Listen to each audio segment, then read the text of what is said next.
Welcome everyone, this is Kinetic Chaos Productions. We are live with Tracy Doriot and Jim Tavares with Doriot Construction right out here at house number 10 at the Parade of Homes. We're going to actually record a podcast and we're broadcasting live for you. How you guys doing tonight?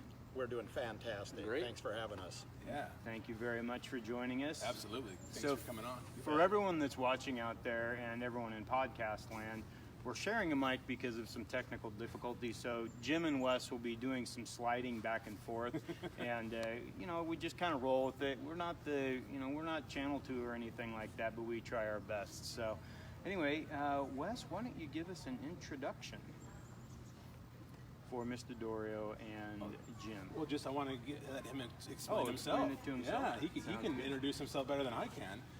So tell us a little bit about yourself. I guess first starting with where you were born and raised, and your background, and how you got into this field. I was born to a family that was always in the window and lumber business. So I was born in Bend, Oregon in 1956, and I believe there may be still a shrine at St. Charles Memorial with my name on it. My dad worked at Brooks Scanlon, and so pretty much all of my life we've been in some sort of lumber industry. Dad moved to Ridgefield, Washington in about 1968 and worked for Pacific Wood Treaty. And as I grew up, my uncle owned Herdwood Windows in Medford, Wisconsin, so we were at the window factory occasionally, and it's just almost been manufacturing and building in my lineage. So when I graduated from high school, I went to Clark College a couple of years and started to work for a degree in electronic engineering. Did a field trip real quick to Hewlett-Packard and found out what they made. Went back to Clark College, turned in my drop slips, signed up for computers, accounting, and business management, finished that up, and went to work for a home builder in Longview, Washington called Armstrong Homes. Really? We did package set houses, and so started doing foundations. By the end of the year, I was running a crew and decided to go out on my own. So in about 1978, I started Doriot Construction and had a partner. We built a few spec houses, and then we moved into remodeling, and I started building custom homes, and I've been doing that ever since. So I think we're going on somewhere around 38 years. Wow. Now to be in this market and to live through that, you and I were talking a little bit earlier about what it is like to survive the real estate market, and it's the ride of your life. It's like being in a roller coaster. It's moments of exhilaration followed by sheer terror. But fortunately, we went through the savings and loan debacle and some of the other financial meltdowns, a couple of wars, and everything that shook up the financial industry. And that has a direct impact on what we do. Everything's tied to money. We built houses at 18% interest for permanent financing, and now we're back to 3. We had some really nice highs in the 2006 range. We were building multi-million-dollar houses. Just finished up a $3 million job. My next job was $5 million, 16,000 square feet, and in one phone call that evaporated when General Electric Credit pulled the gentleman's financing for his business. And so then we were back to building bird houses and those sorts of things. And, But you like building those too? I do like building those. I tell people, hey, if you like a doghouse, I'll build you a doghouse because we just enjoy building things. Absolutely. What is a package set house? They're pre-manufactured homes, so they're built exactly like we build them on site, except that they stick frame them on a jig table in a factory. Really? So when the walls come out, they're studded, they have siding, windows, they're ready to go. So we would build the foundation and the decks, and then we would crane the walls off the truck and set them up just like we do these houses. They'd land the trusses on the thing. We would go ahead and sheet those roofs and weave in the sidings on the corner, and you couldn't tell that it wasn't a site-built house. I had never heard of anything. They were like actually a better built home because they were accurately built. They're built on jig tables, and they were all perfect. And we did that for quite a few years. Are there a lot of those homes in this area? There's probably 100 of them around. Really? We did quite a few. We did Skamakawa, Longview, Astoria, Rainier, Woodland. I think the one that I worked on closest this direction was in Woodland. Okay. And but it is a cool process. Another builder in Clark County did that years ago. I think it was Sarkella Homes, and they had a factory and they built package set houses. But it's lost its prevalence for some reason. Yeah, because and I'm sorry to kind of Sure. go off on this, but just to give us a little bit of knowledge knowledge on that, because I mean, I'm in real estate and I have not heard it Wow. called that. And so, but probably because I've always worked in this area, and if we Sure. don't have many of them, is it something that the buyer would find would be a better, more economical way to purchase a home? Back then, not. I mean, Yeah, no, obviously it's a not little now. quicker. I think the thing that interrupted that business model is that the houses have gotten so complex. And so we have a house like the one behind us where it's a ton of different wall heights and different deck heights for different parts of the house, and the complexities of the house probably make that not as viable. But we were building 3,000 square foot houses that had vaulted ceilings and those sorts of things in them that they were a great fit. It just, somebody for some reason has not built a factory around here that's doing that thing. Wow. Next question for you real quick Yes. is how many employees do you have? We have, I believe, 5 now. So we got Jim and I are the principal partners, and then we have a project coordinator, we have an administrative assistant, we have a bookkeeper, and we have a interior designer. Okay. Really? And the interior designer is part of your company? Yes. Very nice. The famous Carrie McCampbell of Carrie McCampbell Designs. She's All our right. award-winning designer to the stars. Really? Yes. Like stars that we may know?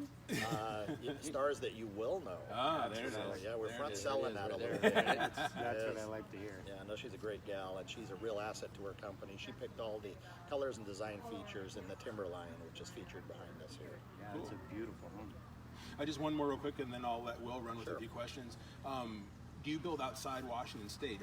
How far is your reach? We probably are pretty much restrained at Clark County now, Okay. and it's a logistical thing. It takes us longer to get to Hillsboro than it would to get to Bend, Oregon, Oh, which yeah. is another fantasy spot of mine. Yeah. I would like to expand into Sun River and Tetherow and some of the places down around Bend, but it's a logistical thing. Okay. If we drive over the bridge, we can burn up half a day just getting to a job. Oh, and yeah. permitting in Portland, you think it's a nightmare in Vancouver or in Clark County, it's a cakewalk compared to Portland. So we just don't find that market appealing to us at this moment. It's understandable. That's one of the questions that I had for you was, what is the permitting process like for you as a company? I know that dealing with people that are building homes for themselves, it's a complete nightmare. It is a nightmare. And it's enough to turn anyone off from wanting to build a home just trying to deal with that. As a builder and doing it on a larger scale, Right. What do you find is the biggest challenge, or is it easier because you're a builder and you have a relationship with the county? It's interesting. I have a fantastic relationship with the county. As a matter of fact, I am on the functional oversight team that's working to overhaul the permit process now. Really? So I work with top county administrators in this process, and we are attempting to streamline that. That all being said, it's tough for us. There's a million moving parts to these permits, and there are a lot of different jurisdictions that overlap. So you're not only dealing with the things that Clark County has specifically in its code, but you're dealing with state issues. And so you got to address stormwater issues and Department of Ecology issues, and then it can get into even Corps of Engineers and Fish and Wildlife. So a lot of the lots have hidden complexities that you can't even imagine. And we have learned to identify those things. We know what to look for, and it's still tough for us. I can't even imagine a homeowner going in on their own and trying to do these things. It turns it into a multi-year process. Yeah. Now we're at a point where in a place like Camas or Ridgefield or even Washougal, I can probably get a permit for a new house in a couple of weeks on a subdivision lot. Okay. So they're actually pretty efficient, and in the county we can do that. When you transition into 5, 10, 20, 40 acre lots like we build on quite a bit, you get into just a myriad of issues that make it really complex, and you can look at 6 or 8 months easily on a permit. One model we're studying at the county that we've dissected and we're reverse engineering was actually 14 months. And so I have to give the county real kudos. They are trying to fix this. It's a bunch of pretty darn good people that understand that the client is the customer. Yeah. And so we're working hard at that, and they're cooperating with myself and other members of the Building Industry Association to try to streamline a little bit. But it really is a bugaboo for our industry right now. Yeah, I can imagine. Next question for me is a two-part question. What do you love the most about your your job, so to speak, creating homes, that kind of thing? What do you love most about it, and what's your biggest headache? You probably kind of alluded to that a little bit already with the permit process. The thing I love about it most, and I was at a speakers at, we had a speaker with the Building Industry Association one time, and he picked me out of the crowd and he said, "What do you do for a living, sir?" And I told him, I said, "I'm a genie." And he said, "What do you mean by a genie?" I said, "I grant people's wishes." This is the American dream. It's what everyone strives for. Everybody has a dream of owning their own home and raising their family. It's the place where lives happen, and I get to do that. I get to build monuments to myself that'll be here long after I'm gone. The homes that I've built are what I call a legacy home, and I have homes that have gone through multiple generations now. Very nice. The kids and grandkids are starting to move into these houses, which speaks to the length of time I've been doing this. Yeah, well, you did mention 38 years, and Yes, that is quite a bit of time to spend in this business. That is a long time, especially when you deal with, my clientele has a tendency to be older folks that are more established. And so they, if they're 70 years old when I build them the house, it doesn't take long before the next generation is headed into that. The thing that I find most vexing now is the fact that during the recession, we lost a lot of our labor force. People like me aged out, changed careers, moved on. That's problematic. And the same, the other side of that coin is that young people are not coming into this. And so the workforce is not building like it once was. And we just find a real problem finding good qualified subcontractors, and those subcontractors find a really tough time finding labor. Yeah, and that's one of the next questions I had was, what is it like dealing, and Jim, please chime in as you see fit, dealing with subcontractors and finding good ones, and how do you retain those with the labor market being so tight and them being so busy, because they're they're under incredible pressure as well, I would imagine. Sure. Take that, Jim? Well, I think part of it is the relationships that you build with them. We have a good core group of guys that we've had for quite some time now. I think if you're as fair as you possibly can be, if you create good working conditions, and I think you got to act as a team.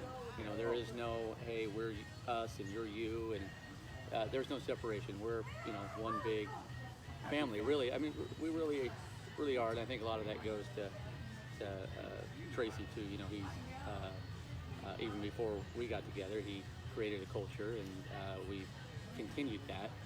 And so I think if you find something good, you gotta stick with it, and you just gotta treat people like you want to be treated. Exactly.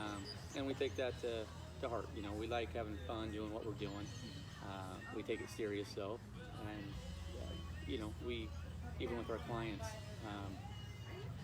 right is right and wrong is wrong. If something's going on a job, and maybe one of our trade partners isn't doing what they're supposed to do, or they maybe interpreted that something's not being done that they're supposed to do. We try to treat it like a family, just like that. Yeah. So.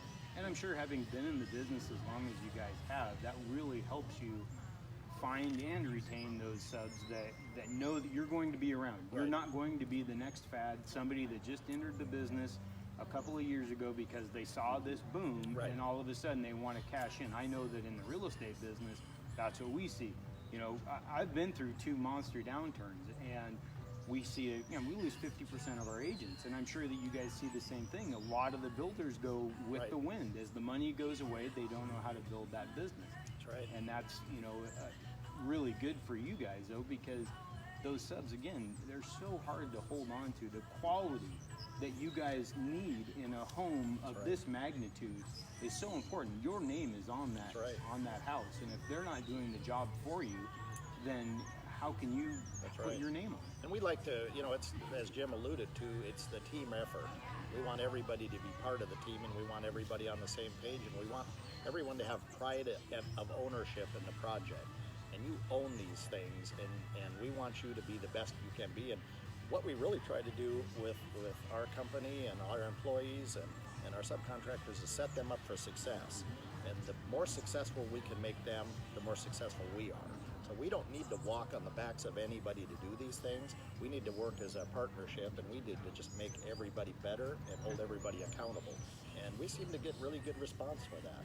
Accountability is a tough one is. nowadays, though. It's, it's not about the youth or anything like that. It just seems like people don't want to be held accountable, but those are the guys that you're going to see on the wayside as you continue to build your business. They're not there any longer. And so, we have the A, and the B, and the C team. The A team guys are the ones we like to use, and of course they carry a premium price tag. And there are clients that quite frankly can't afford the A team folks. While we don't like to make a product that's less than perfection, we can do a little bit more with a little bit less. And so, not everybody can afford to have Cambria countertops. Some folks are going to get granite countertops, and things are rough all over. But No problem. Exactly. You just hit the price point with these things. But we like to be responsible, and we like to set our subcontractors up for success. We think we take care of them. We pay them well. We pay them on time, and that's pretty important. it's a big deal. And we don't leverage ourselves to the point where when there's a bump in the economy, we're bankrupt. Otherwise, we'd have been gone in 2008. We try to carry very limited amount of debt. We like to be as liquid as we can be, and the subcontractors know that they can depend on us. That when they come out here and they do a job that's worth $100,000, they're not worried about getting paid. And these things they've got a big money component to them. Oh, huge money component. So, going along with the money and going through the downturns that we've kind of discussed, what are you seeing with land prices and their appreciation over the last 3 or 4 years? How is that affecting your business, and what do you foresee in the next few years?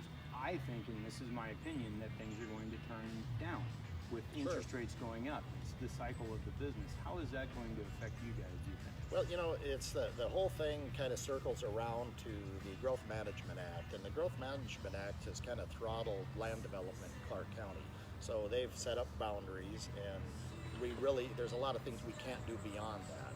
There's certain places where you can only have a 40-acre lot or a 10-acre lot, and so we need the Growth Management Act to be revamped a little bit. And I think we've still got a court case that's rattling around the court since the last Growth Management Act was ratified 10, 15 years ago that we're still battling with. And the Building Industry Association is working closely with the county councilors and with the county planning folks to try to nudge that a little bit. But land prices are up.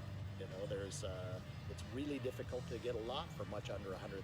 The 5-acre thing, Jim and I joke that we're always looking for the unicorn. We're always looking for an acre and a quarter out in Philida that's under $300,000. That's flat. Well, and that is the unicorn. It is the unicorn. It's just not there anymore, and people know that those pieces of land are so valuable, and Correct. they're going to price them accordingly. And they do. And as you know, the market kind of seeks its own level.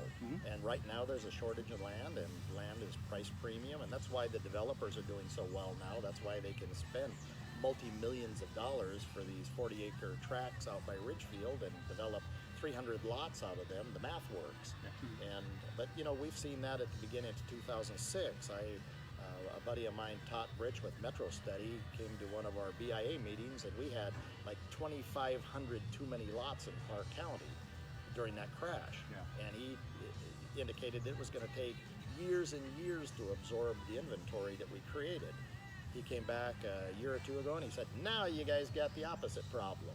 You don't have enough lots, and the pipeline is being throttled by all of the constraints that go with development.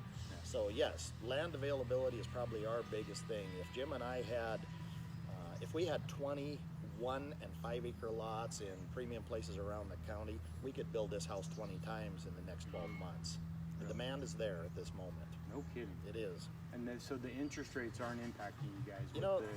4% is a gimme. Let's be honest. I built a lot of houses where the owners borrowed money at 18% permanent financing for 30 years. And granted, along the line, they refinanced those. But, ARMs were 10, 12%.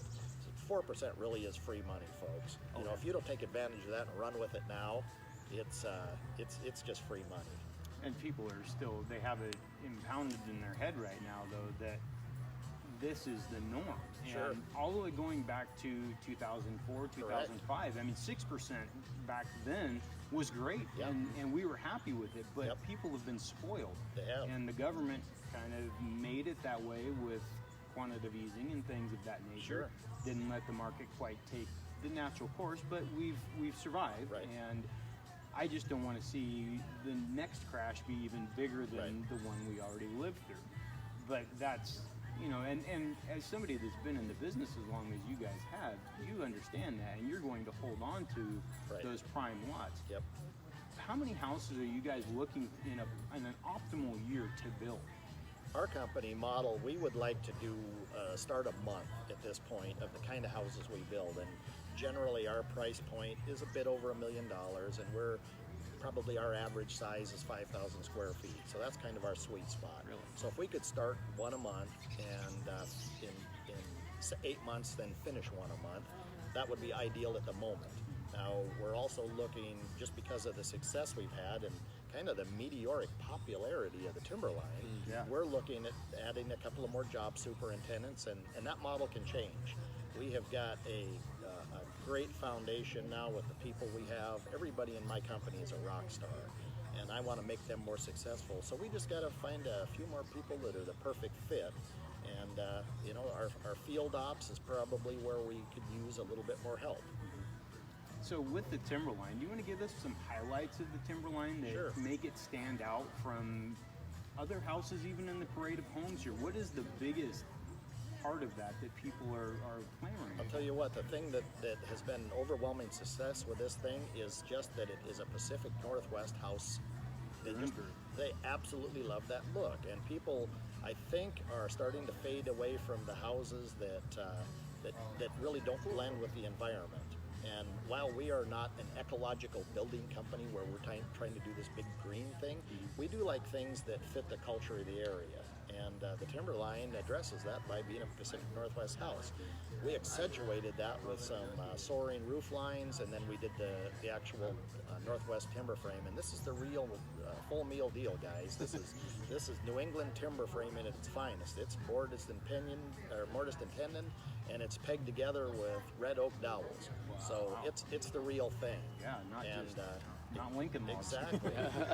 It is. And then we, for ceilings, we did it with Douglas fir select deck, and it makes an amazingly warm room when you walk into that entry. And those soaring vaulted ceilings, they capture people's imagination coming up the street. Mm-hmm. And the girls that have been helping me with the ladies that have been helping me with manning the front door, they love being there, because when people walk up, they just look up and their eyes look up to that vault. Every one of them, it's oh my gosh, or wow, Yeah. or that's crazy. It's touched so many people, and then we've got a lot of features in this house. It's the perfect empty nester house. Boy, howdy, that's exact. And that's when I came and walked through earlier. That's exact. In fact, I went home and I was talking to my wife on her lunch break, and I was telling her about some of the neat things that you've got going on in the kitchen, like the KitchenAid that pops out from underneath in the cabinet, Right. and the Our pastry board. the pastry board, and how that comes out. Right. And those, because we're looking at possibly building something down the road, and so those are things that I'd love to incorporate. Sure. So, and you also have a really neat secret feature to this house that some folks may not know We about. do.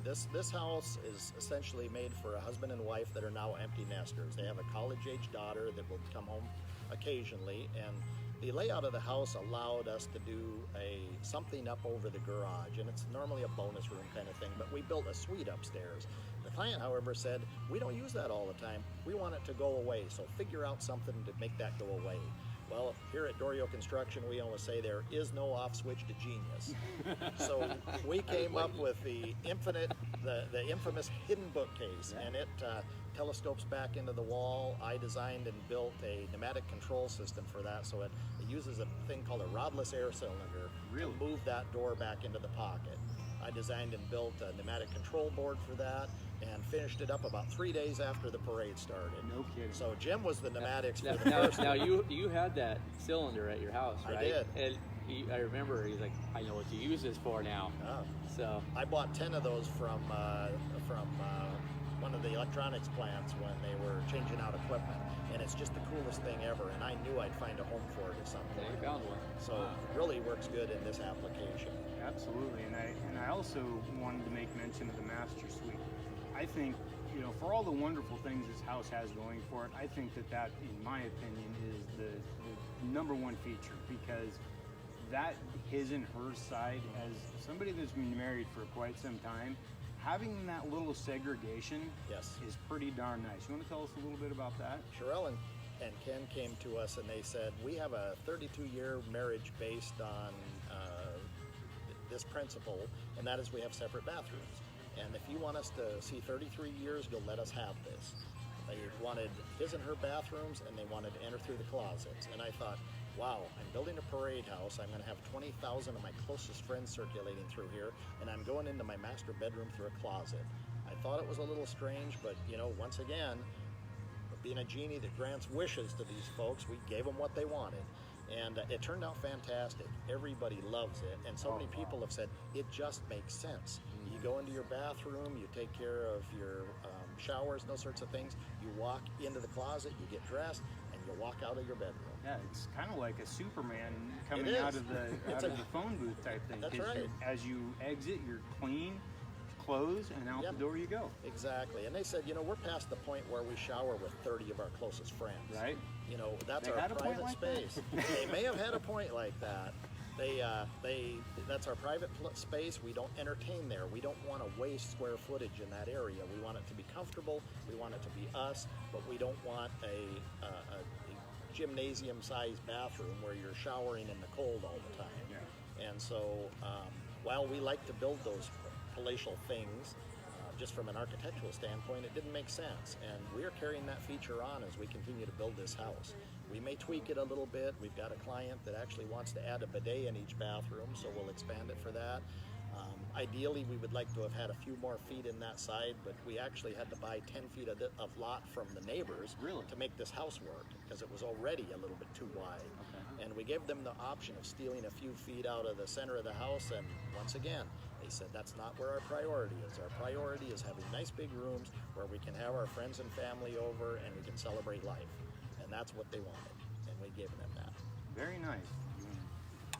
Steal the mic back for 1 second here. A question that I had for you is, on the whole, with all your homes that you do over the years, how many clients know what they want down to the last little detail, and how many of them give you free reign, giving you kind of a vague idea what they want, but they let you run with it? Interestingly enough, with the number of houses I've built, generally somebody has seen what I've done and they will say, I want something like you did in X. And so that's a lot of it. They pretty much always have recognized me as the authority in what I do, and so they generally follow my lead. Rarely have I had a customer that comes to me with a hard copy book that has every single detail laid out. I did one in 1984 for a doctor, and he had a 3-ring binder with 300 pages in it, and he knew that the bamboo molding on her closet was orange. Wow. Down to that level of detail. Okay. Most of the time the clients are not that way, and that's why we brought Carrie in, is that between Carrie and Sabrina, our project coordinator, they nail down the details on these things. And Jim and I are working in concert with those folks to put together kind of some standard offerings. So we will have a platinum package, a gold package, and a silver package that goes from the very finest to just the finest. And we're going to give folks some options that way that kind of takes some of that pressure off them.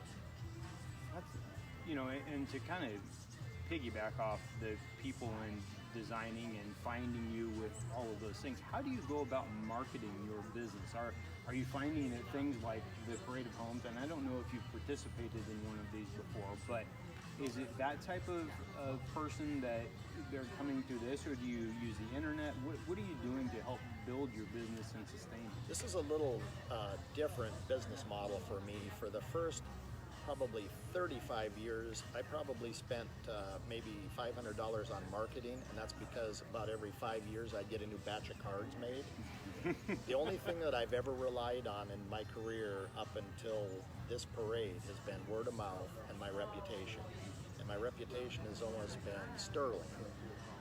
The Parade of Homes was a departure from us. We're at the point now where I can see the off-ramp 10 years ahead of me. And I probably need to be doing something else, and that's why Jim came on board. He represents the next generation in our building, or in our business. And we wanted to put together a sustainable brick and mortar product that can live on after I'm no longer in the picture, or possibly the picture on the wall that says, this is our founder, kind of a thing. But we've not marketed any other way. So the Parade of Homes has obviously allowed us to reach 100,000 people. You know, we've done some radio, we've done some TV.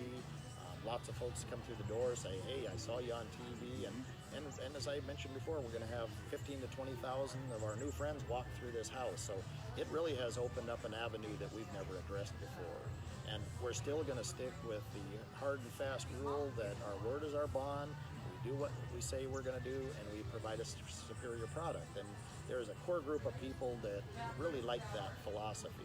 They like dealing with people that are dependable and that have their best interest at heart.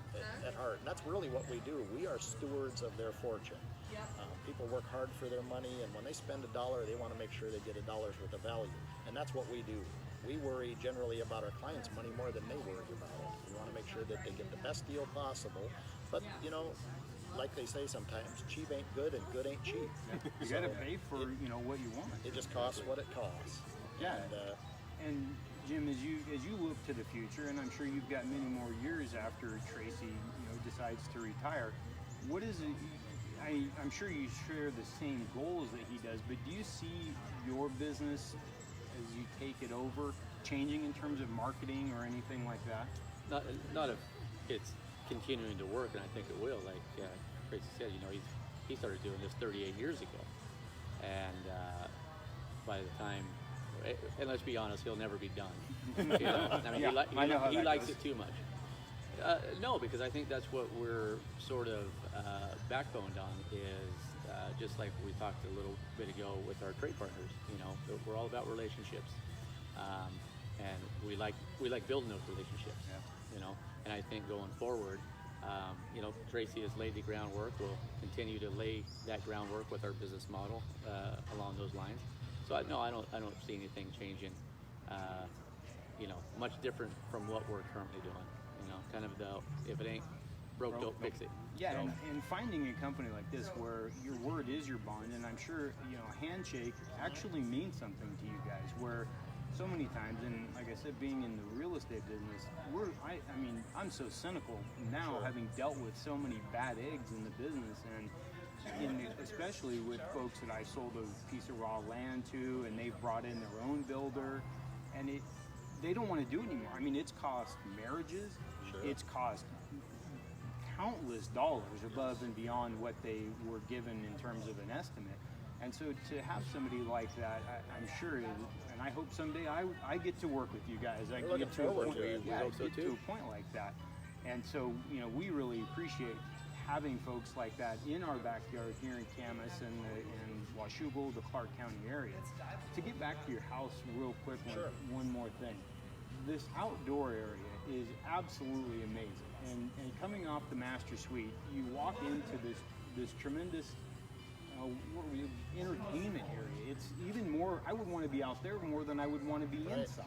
It's pretty grand. We were able to carry the timber frame clear through the house into the outdoor living area, and we've got some pretty massive concrete columns that we clad in rock that support the timber frame, and we did all of the outdoor accoutrements. We did the barbecue, we did the fireplace, all of that's done in that same Montana rock, so it brings that kind of a lodge feel out. It blends with the timber frame. We did dyed stamped concrete, and then when we get out to the pool area, we have sand finished and some more stamped dyed concrete, and a pool building that tags into the timber frame thing a little bit, and it just makes for a fantastic outdoor experience. Yeah, I could have tremendous barbecues here. I mean, that's one of the things that Wes and I both really enjoy doing is barbecuing and entertaining. And I could have just a lot of fun out here. And I'm sure that the folks that purchase this house will have an amazing time. You also put in a dog type Yes. feature on the side of the house, and that's a 9-foot vaulted ceiling from what I remember. What was the idea behind that, and is that a full dog wash type place? That is full dog wash. Our clients have 2 boxers, Oh, okay. which are basically their children. And no, so that was important and strategically placed by the craft room, because that's a big hot button for our clients. She loves to craft and she wants her dogs close. And then also, if you see, you probably may have seen on the side of the house, we have the one window in the craft room lowered, a 6-foot window. The other ones are 2-foot windows, but that's so she can strategically see her dogs through the window. And so yeah, we got the outdoor dog run with the artificial turf, and then they can come right in through the automatic dog door and get washed, stay clean. So. That's And awesome. it's also handy for the grandkids. Right? Yeah, or the homeowners. I don't know what's Yes. happening in there. Well, yeah, whatever you want to do. If the grandkids end up, say they get in the dirt over there, you just run them right in Right. there and hose them down. That's right. Exactly. That's great. Do you have? No, go for it. Keep going. I think that we want to get close to wrapping up. It's not taking too much of your time here. Do you have anything that you'd like to leave us with in terms of anyone that was looking to build a business as a new business owner, or somebody that wants to get in this type of business? What would be some kind of recommendations or things that you would like to pass along to them? But it's a little different era now. First of all, if you're going to be a builder, and you alluded to this a little bit ago, that when the market goes crazy, pretty much anybody that has a cell phone all of a sudden can become a builder. The thing that I've brought to the table is the fact that I know everything from underground to the final cleanup. And I did my own underground. We've got our own excavation equipment. Oh, wow. I used to do my foundations, finish work, framing. There's no part of this I haven't done. So no matter who's doing what, I know how it has to look when the cleanup lady gets here. And so if you were going to be successful in a construction business, I would recommend that first of all, you get a little bit of institutional knowledge about what has to happen in these things. As a contractor, obviously you can just be a project manager and you can stack up the trades and rely on those folks to do things, but really you need to know what you're doing. And then the thing that I learned the hard way is there are just a lot of business things that you need to know that maybe you're better outsourcing. And I've always done everything. I was my own accountant, my own bookkeeper. I had a computer system back in the late 70s when nobody knew what a computer system was. We wrote our own programs in BASIC for those Wow. computers. And we did it the hard way. Now, in the electronic age, there are so many great applications. I mean, the spreadsheet came out and it modernized building. It's a big deal, but you need to know a little bit about what you're doing. You need to have a good business background. You need to be honest with the customers always, and always have the customer's best interest at heart. Because when that dynamic shifts, it's generally not good for anybody.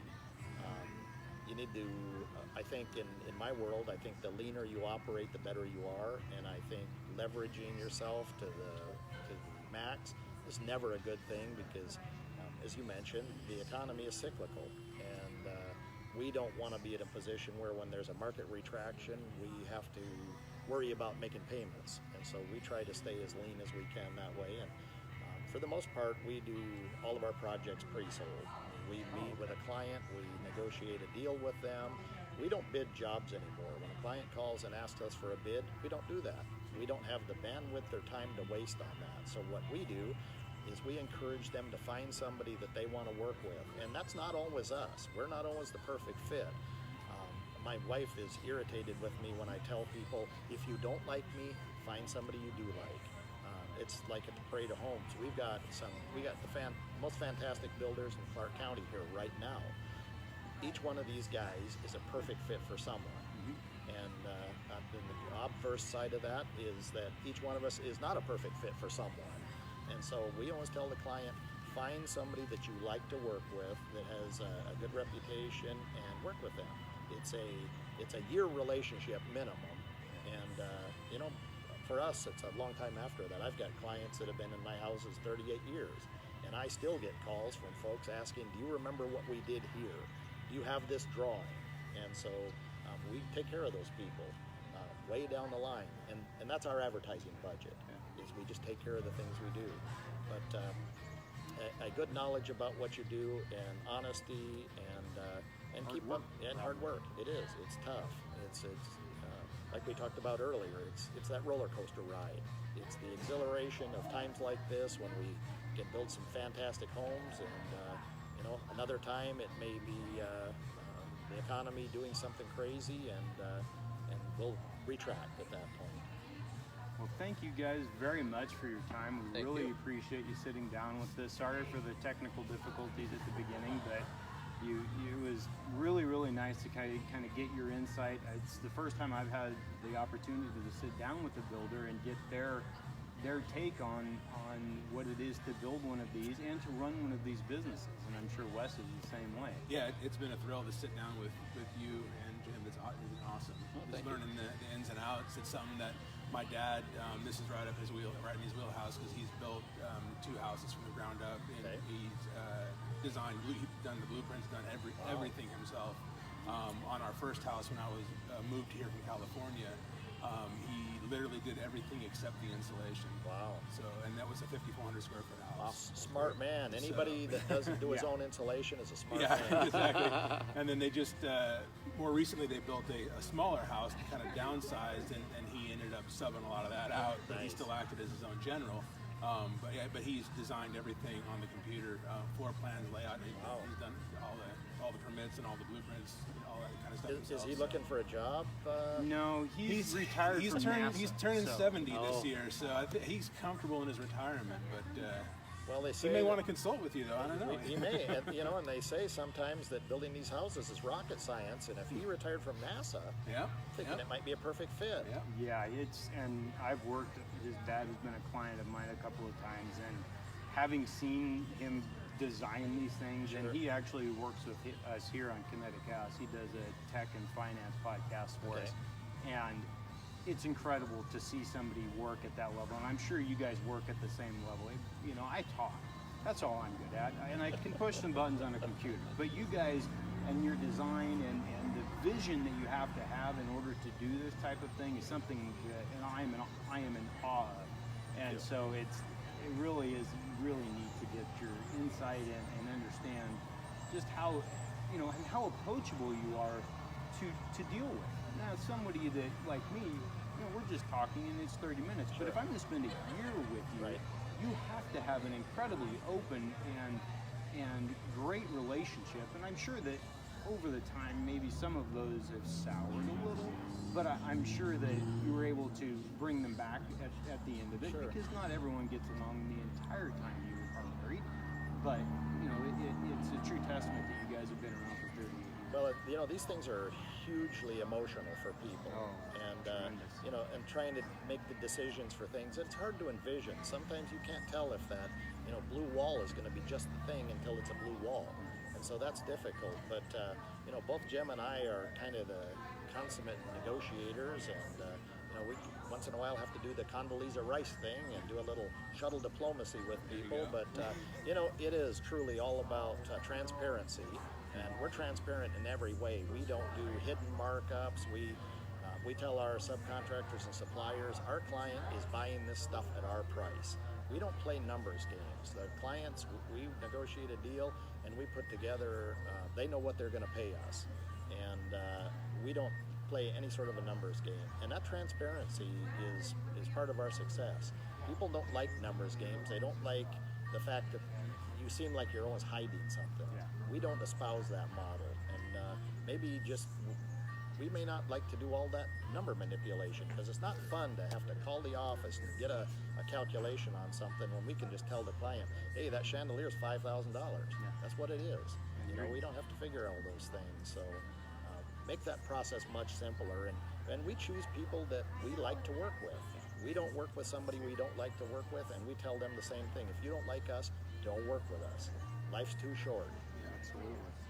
Well, thank you guys very much for your time. It's Friday night. You're 2.5, what are we? No, we're less than 2 hours away from 8 o'clock. Wow, we're so- on the downhill slide. Exactly. Thank There's you guys always very tomorrow. much. Do you have anything else, Wes? I got nothing. This has been great, guys. I really appreciate this. Wes, Will, thank you very much for your time, and I'd just like to let you know that we're always available if you want some industry input on something. Absolutely. So we would appreciate the opportunity to consult with you on any subject. Outstanding. We'd love Absolutely. to Yeah, have you we're back gonna on. we're gonna do this again because Sounds good. anytime we get somebody that is willing to talk and open up about it, and you know we do some fun stuff on Sure. the podcast, and you guys are fun guys, I Thank can you. tell, and so we'll have some fun with it.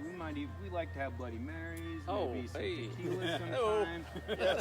I have a big barbecue. We come over to our Nice. place. I have like some- it. Yeah, so we'll do that in the near future. Sounds good. Yeah. We'll hold you to that. Thanks, Absolutely. gentlemen. Well, thank you guys very much. Have a great evening. Thank you. Thanks. There we go. Thanks, Thank you guys. very much. That was great. Yeah, we had fun. Camera here. Facebook, we'll see you guys soon. I always forget that the